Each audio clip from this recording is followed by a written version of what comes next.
And now here's part 2 of our episode. So tell us, Deidre, why is that your standout track from Rites of Passage? I mean, there were a lot of options.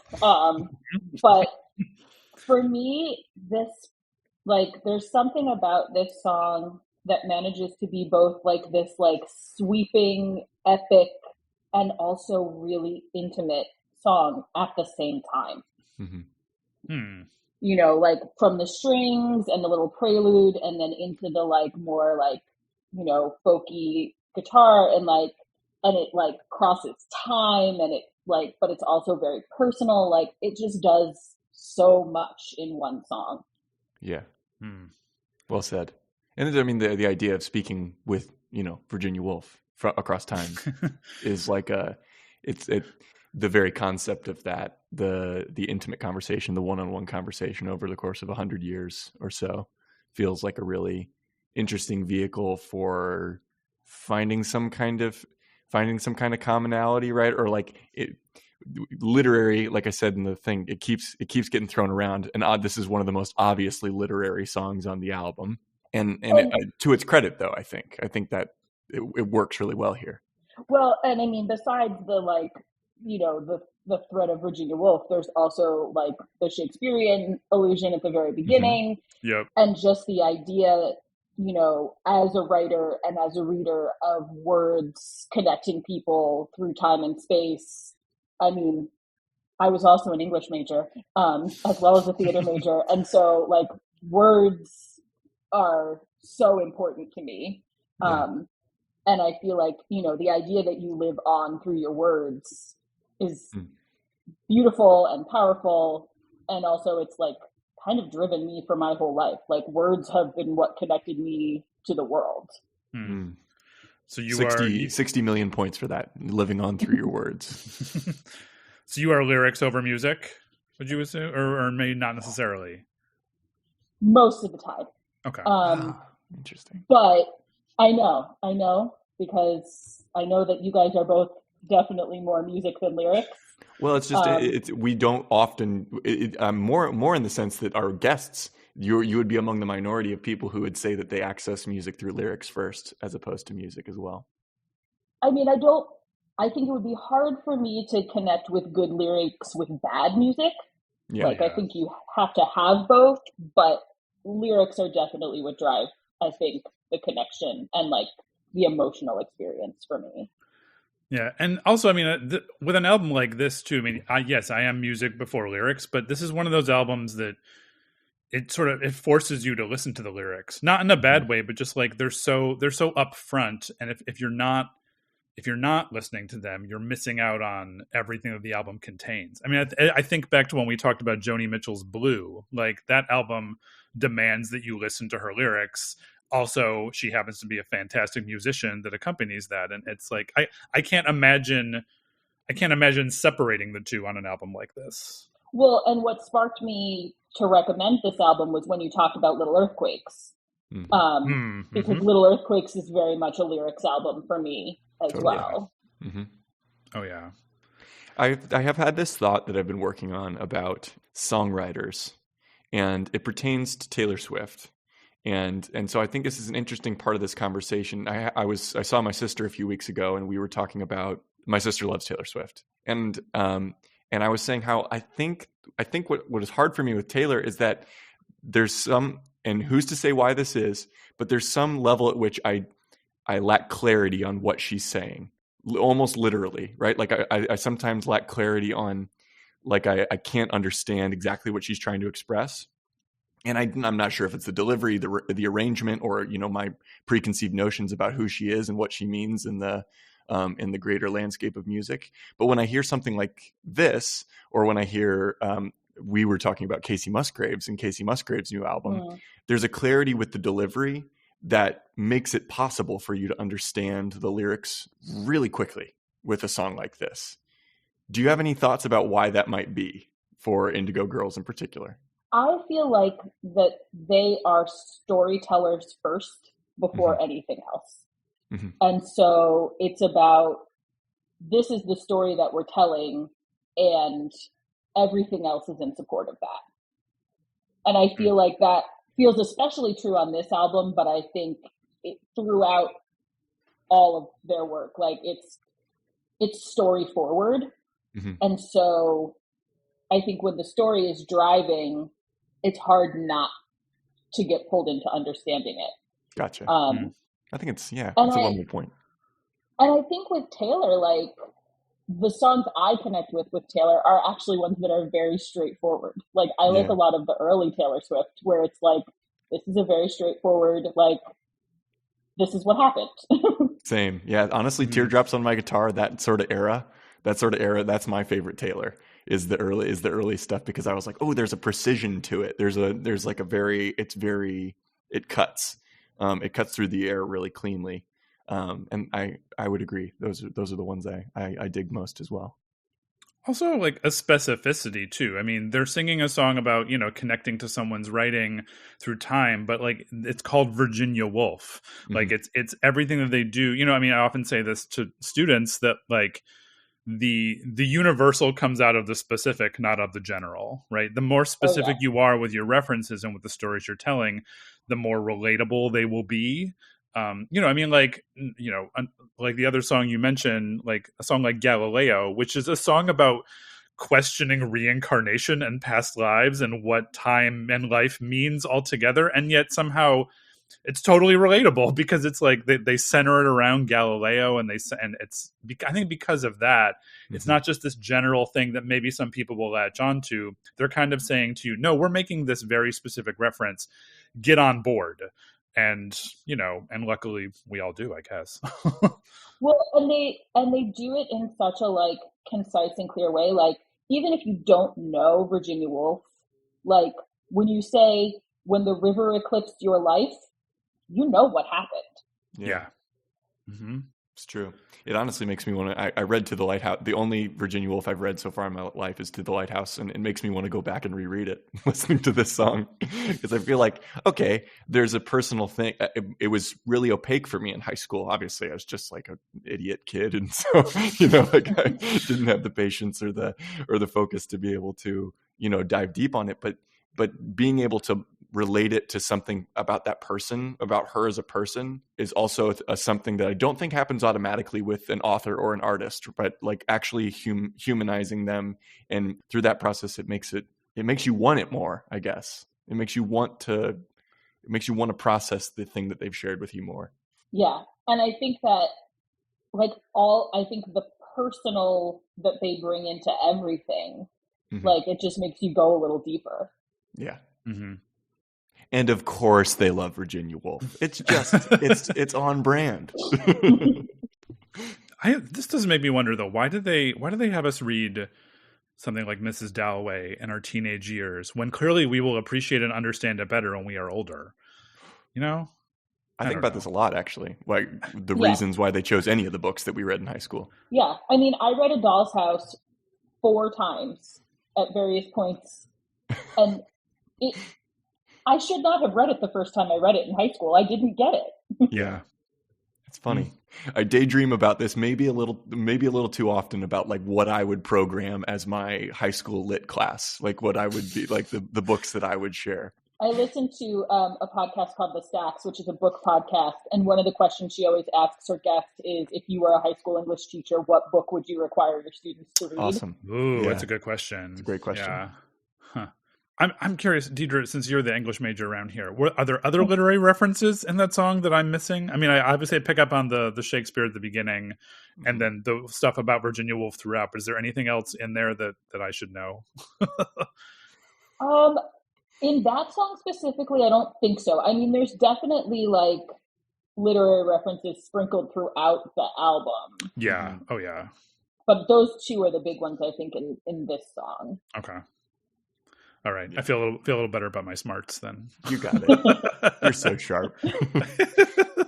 All right. So let's transition into talk about perfection, right? We this is the conceit of the pod, Deidre, as you know. And so we like to ask you as our guest, what were the standards that you were using to measure these albums against as you recommended them to us? There are a number of albums that I have thought about as I've been listening to y'all and thinking about, well, what do I think is a perfect album? And as Michael referenced, many of them are definitely Broadway soundtracks. Yeah. But I think for me, where this album stands out is my favorite Indigo Girls songs aren't necessarily the ones on this album, but this is the one album in all of their work that I can listen to straight through. It's all singable. I like all of it. It all connects. It feels thematic. Like, it feels the most cohesive. So even though like there are individual songs I like better on other albums, this album feels the most like it all belongs together. Yeah. I like that. I like that. I would agree with that. Yeah. And it also, I like that it has one of their biggest hits on it, but not all of their biggest hits. That's a very, that I think having an anchor hit is a mark in its favor for me. For me, in a lot of ways, the more I listen to the album, the more I'm like, yeah, Galileo's great, but there's so much happening. And I do feel like it's the poppiest of what's here. But if that's the hook that gets people to listen to the whole thing, then it's worth it. Yeah. Yeah. Does it stick out to you? Does it stick out to you for its poppiness, like in a way that you feel, I guess, is it too poppy? I guess is what I'm asking. Okay. No, because I think it still holds true to it's story centered and it's rooted in this like connection of the personal with the cosmic that I feel like this whole album is doing. Yeah. Absolutely. Yeah. It's funny. I mean, I feel like maybe I've only ever heard them played on the radio like 2 handfuls of times I can think of. And it was like a very specific radio station. Like, I mean, I probably heard them on like XPN in Philadelphia or like some sort of NPR centric station, because it's not like, I just looked to see like how, if Galileo was a released single and how it performed, and I couldn't find that information really. So I don't know. I mean, obviously that doesn't affect the value of them as artists, but now this makes me wonder, like, what is your favorite Indigo Girls song? Strange Fire. Ooh, which album is that on? It's on Strange Fire. Oh, there we go. It's on that. That's the name of the album as well. Interesting. Okay, I haven't heard that one. This is incidentally my favorite. I have a thing with Radiohead where my favorite song is on Hail to the Thief, but my favorite album is not Hail to the Thief. So I commiserate with this distinction. Well, I also, existing as I did in the time of LimeWire and other ways of getting music, I had like a lot of singles that I heard that I didn't know what album they were on because I was just downloading what I could find. Yeah, totally. This is the second week in a row that we've had an invocation of LimeWire, by the way. So you get another 5 million points for that. And I did give you another 6 million points for it all belonging together, the personal and the cosmic. So there you go. I associate this, not necessarily this album, but like the music of Indigo Girls with our college experience, and also with I sort of like not only cast parties, but also I sort of associate it with the theme house that you lived in on campus, the Women's Concerns house. Like, is it possible for you to listen to this album or anything by the Indigo Girls without being transported back to that time and place? Like, or have you made new memories with Indigo Girls music? It's a mix. I mean, like, I think there will always be a part of me that's either in the Commons Theater or in the Woco basement when I hear these songs. And also it's road trips with my sister, it's road trips with my partner, because I mean, Indigo Girls are like car singing gold. And I think about obviously like seeing them live, which was a post-college experience, so it's a mix. But yeah, I mean, I think some part of this music is always going to be connected with the Drew University campus. Oh yeah. Drew University, I'm telling you, is a hotbed of creative energy. It's daffodil season right now. How can you not be transported back? Tyler, on our campus at Drew University, there was this set of stairs that like cut between two of the dorm buildings, and around this time of year, just on either side of those steps, just like covered in daffodils. Wow. It was like you were walking up a stairway through a field of daffodils. I mean, that's amazing. Yeah, I mean, Drew was in the fall and the spring. It was like the most beautiful campus to be on, possibly in the country, except for like maybe Middlebury in Vermont or something like that. I'll give 20,000 points to Drew University in general and their daffodils because they should really sponsor us, let me tell you. When I visited as a prospective student, it was April, and so it was like peak daffodils, and that was definitely a selling point. Did you visit on the day that maybe were we there the same day, like the day when like everyone in April, like, okay, you got to make the decision? No, because I, contrary to many theater people's histories, I was a high school athlete. Nice. So that's right. I had a track meet on Accepted Students Day, so I had to go visit a different day. What event did you do? I was a sprinter. I was terrible, but I did it to stay in shape for soccer. Oh, you're soccer. Wait, what position do you play in soccer? Mostly outside midfield. Oh, I like that. Cutting crosses, cutting passes right through the defense. Just just cutting them to pieces. I can just tell you did it. And then I got to Drew, and I became an ultimate frisbee player. Oh my God! Do you play pickleball now? Are you a pickleballer? No. You got to get in on it. Come on. I'm sorry. Is there a ultimate frisbee to pickleball pipeline? Is that what we're creating here? I play pickleball with a professional ultimate frisbee player. Oh wow! Yeah, he's so good too. It's crazy, and he makes it look effortless. It's insane. Yeah, there's a pretty deep ultimate connection at the theater where I work. I have a lighting designer and a costume designer who are both ultimate players as well. So that's awesome. I need to get back to it. Okay, I'll give you another 30,000 points for niche sports. But they're not. But ultimate isn't even that niche anymore. But probably it has been for a long time. All right, Deidre, you're going to be given the newest segment. You're going to be asked to take part in the newest segment on this one goes to 11. Where it's in beta still, but I'm calling this the Billy Crudup question. If you're familiar with the movie Almost Famous, at the end, Billy Crudup's character is asked the question, "What do you love about music?" And he answers, well, first of all, everything. So I want to put that question to you. What would you say in just a sentence or two, in the most succinct way that you can possibly put it? What do you love about music? I think that for me, music is one of those things that no matter what else happens, like no matter what else changes, it will always be there. Like there's always music that you can go to for whatever mental state you're in, for how you're feeling, for what's going on with the people in your life.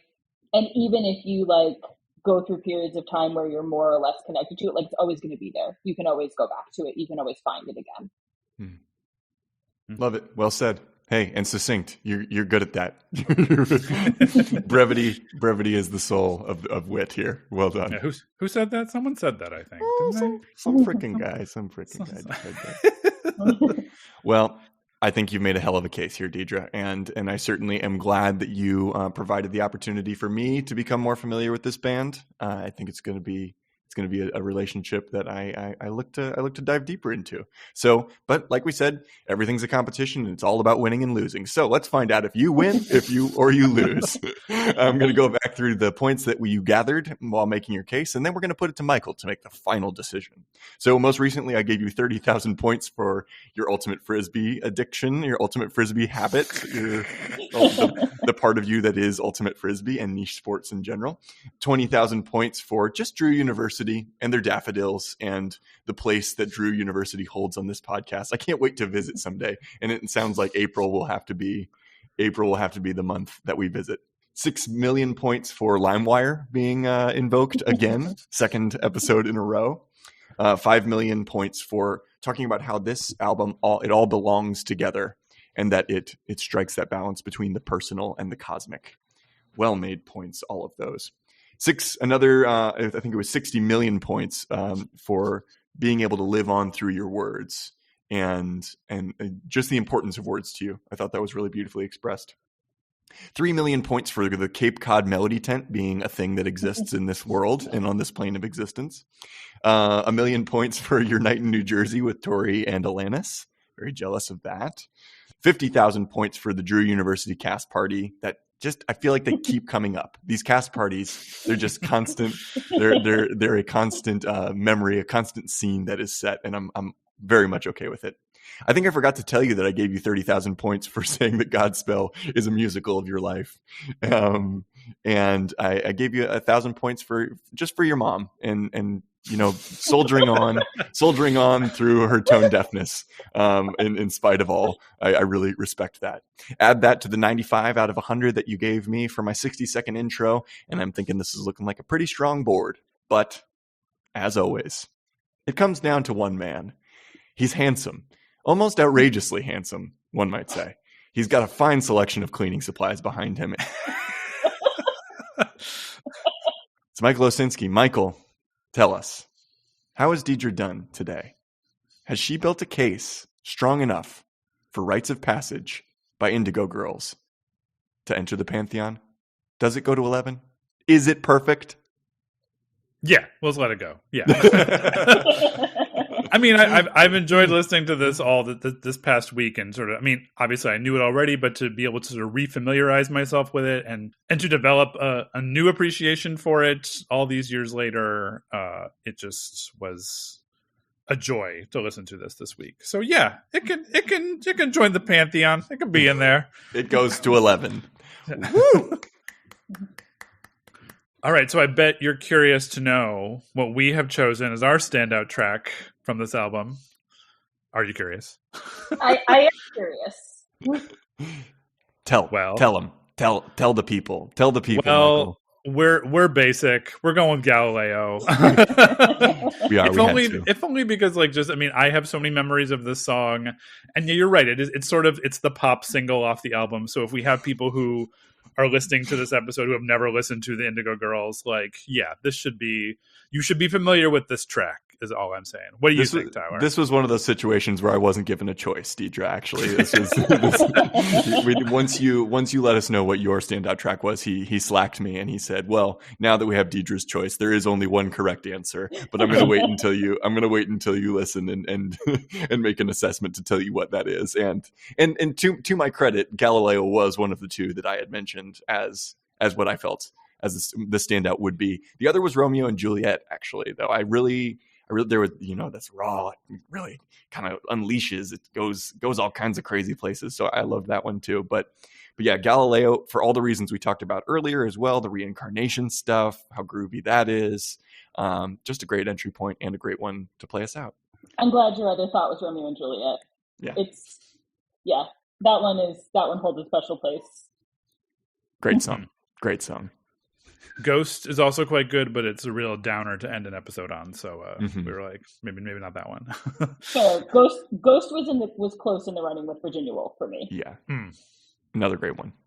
But there's like you said, I think it's a point in this album's favor that it is really hard to choose, and this is what people keep telling us, right? Is that if they chose right, then it should be a pretty hard task to choose just one standout. If it was too obvious, then where's the fun in that? Yeah. Deidre, thank you so much for joining us today. It was so great to talk to you again about and to relive all of our Drew University memories. Obviously, we're slowly but surely working our way through the entire Drew University Dramatic Society from the late 90s here on the podcast, as well we should. But yeah, it's just been great talking to you today. I had a lot of fun, so I'm very glad that we did this. Great to meet you. Hope we get to meet in person sometime soon. Great to meet you, Tyler. All right, everyone. Well, thanks so much for listening, and we'll see you next week. Bye.